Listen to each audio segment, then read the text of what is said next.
Now to a tragedy along the Flat River in Greenville. A 13-year-old boy, Christopher Curtis, born with cerebral palsy, could not swim.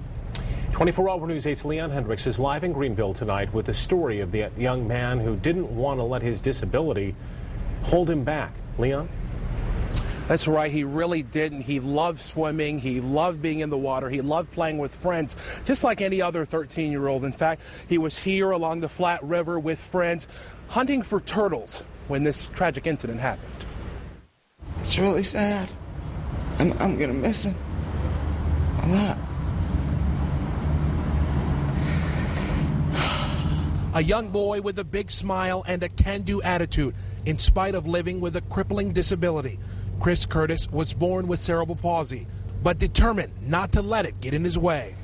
I was talking to him about his cerebral palsy one day, and I told him I felt sorry for him. And he told me, you know, don't feel sorry for me. He says, I can do everything you can do. It just takes me a little bit longer. Small in stature, the 13-year-old boy was big in personality. Very smart. He liked to read. Ida Medler will remember her frequent but brief conversations with the neighbor boy across the hall. Always good-natured. He'd come out and say, I love you. He'd say, I love you too.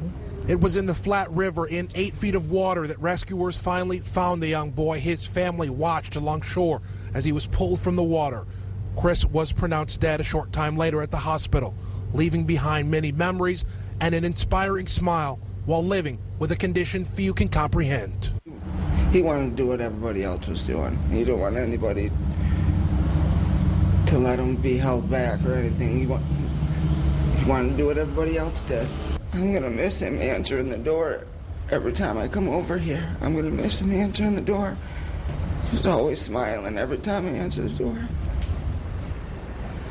Funeral arrangements for Christopher are still pending. We did speak with Christopher's father today. He said that Christopher's mother actually died 7 years ago. He says he had no idea that Chris and his friends were planning to actually go in to the river. Reporting live in Greenville, Leon Hendricks, 24-Hour News 8.